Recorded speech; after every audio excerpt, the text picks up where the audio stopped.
right, everybody. Here we are, and here we go. Here we are, and here we go. Good morning. Let me move my camera over so I'm not looking at you sideways. Good morning. Nancy, good morning. Nancy, I already saw you this morning doing our warm-up. For those of you that don't know, I do a warm-up every single day. Ooh, where's my coffee? I do a warm-up every single day on my personal Facebook page. It's a body warm-up, getting the physical body attuned and warmed up. I left my coffee just outside my office. I'll be right back.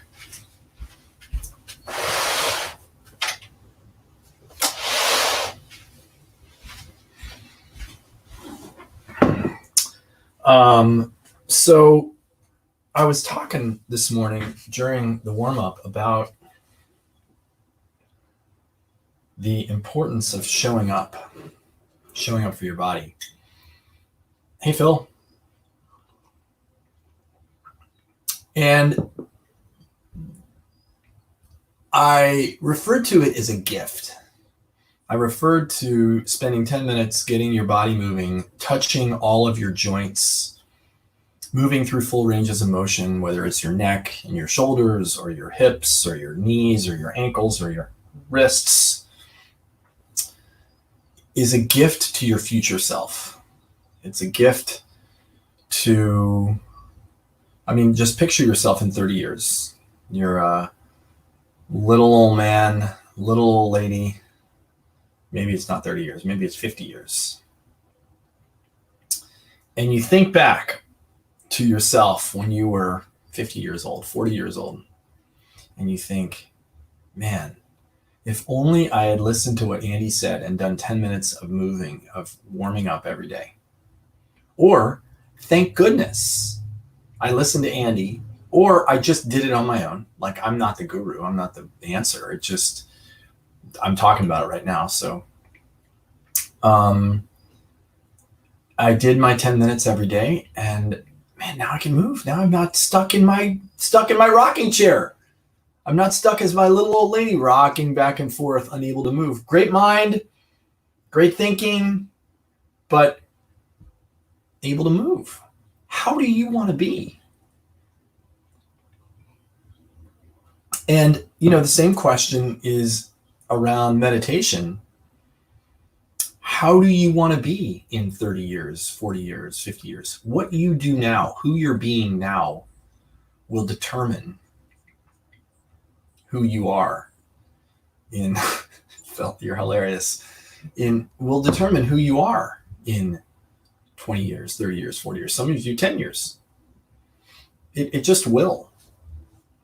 And have you considered that the vision that you have for yourself, without the actions, the daily actions that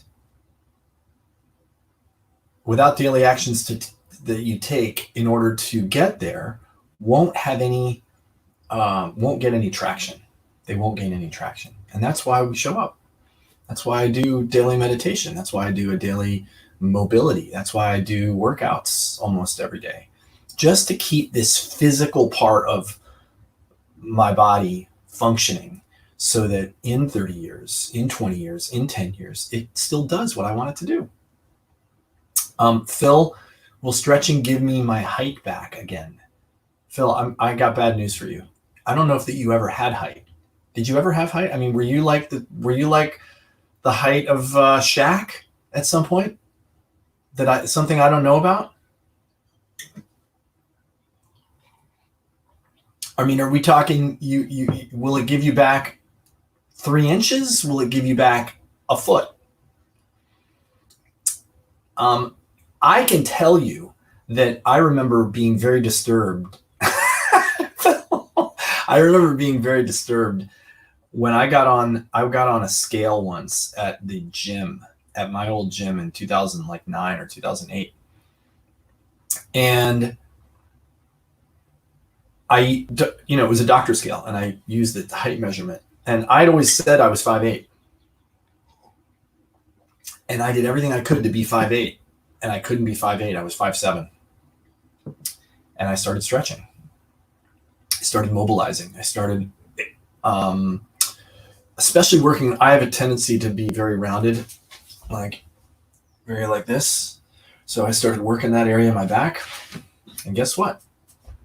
I did get my height back. I'm 5'8" again. So Phil, yes. And Violet, yes, 100%. It can count for the 10 minutes of mobility. 100,000%. It's a little bit of exercise, but it's absolutely 10 minutes of mobility. So I invite you guys to join us over there.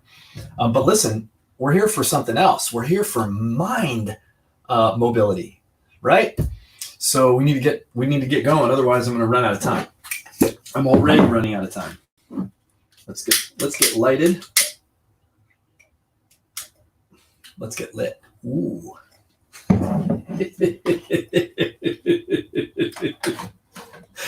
Oh boy. Sometimes dumb humor is the best. Anyway, let's do this. Morning, Deborah. Morning, Andy. Violet, Phil, everybody else who's joined. All right, here we go. Sitting up nice. I'll just talk about it as we go because we gotta move. Meditation. 3, 2, 1, go.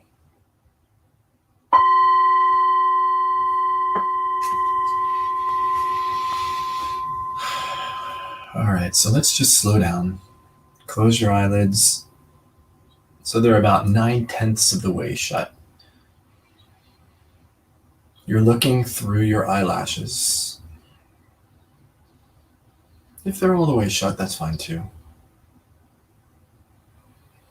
And your spine is really super upright, meaning from the tip of your tailbone, your coccyx, all the way up to the tip of your head, the crown of your head. You are just about as tall as you can make yourself.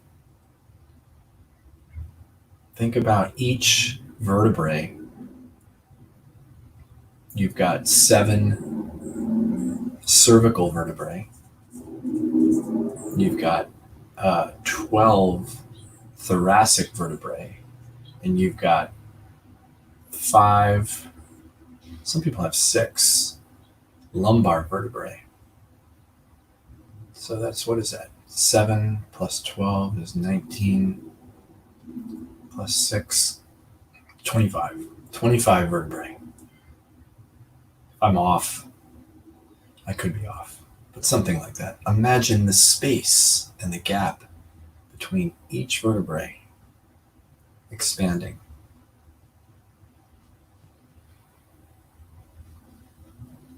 One way to think about this, it's a method from something called Feldenkrais, is if you took you're going to love this image, if you took an eye screw and screwed it into the top of your head, the crown of your head, like one of those eye bolts or screws, and you screwed it in, and then you took some rope and you looped it through that eye bolt, and you looped it up over a rafter, and you started tugging on it, and you pulled yourself up into the rafter. Now, let's forget about any of the pain that might be associated with that. Let's just pretend there's no pain. And it is just, your body is just that tall, generated from inside of you.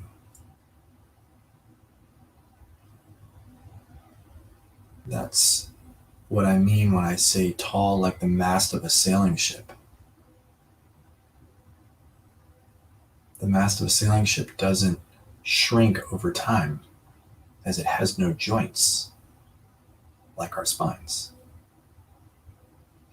It doesn't, I guess it could warp, but let's assume it doesn't warp. It doesn't go kyphotic, which is something your spine can do.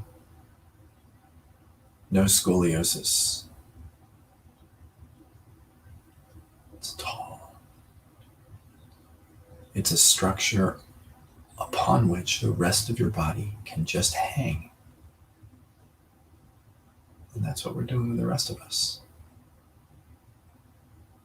Shoulders are hanging, relaxed down and away from your ears.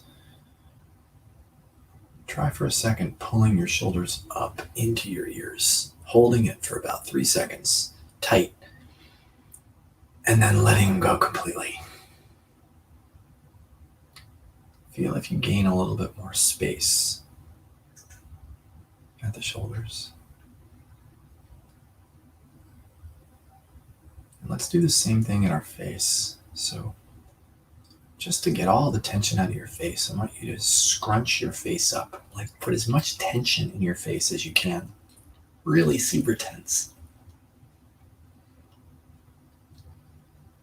And then relax. Letting it all go.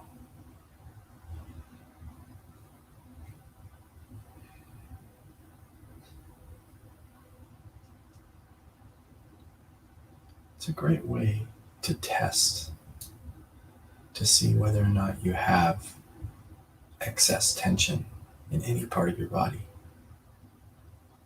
Flex that area and then totally relax it. Let it go and see what happens.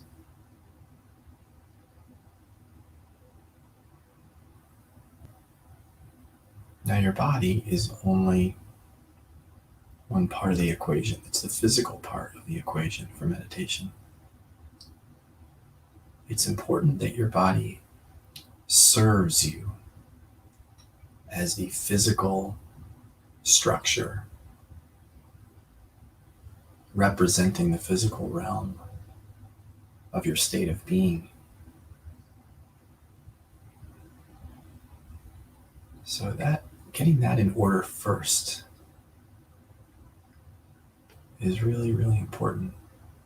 If you've ever done a longer meditation retreat or sesshin or vipassana,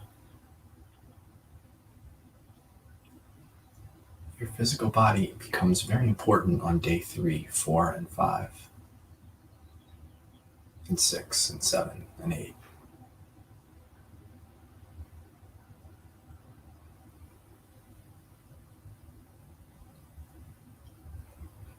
But the next part is your mind. Now I've given you some things to think about, so perhaps your mind is occupied right now. That's good.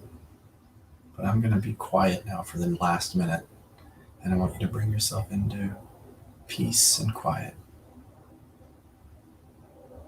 Slowing down any thoughts you might be having, just being here, fully here.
All right, guys, that is it for this morning. Thank you so much for being here, for joining me, for meditating together. It makes such a difference to me in my life, and I am very grateful for your willingness to show up and be here with me. And it's just practice every day, showing up. This is a gift. This is the gift. Showing up for you, your future version of you. Future version starts right now. All right, guys, so have a great day. Kathleen, thanks for being here. Andy, Facebook user who said peace. I don't know who that is. Mike, Thanks for being here, everybody. Talk to you soon. See you tomorrow, 8:30. See you there.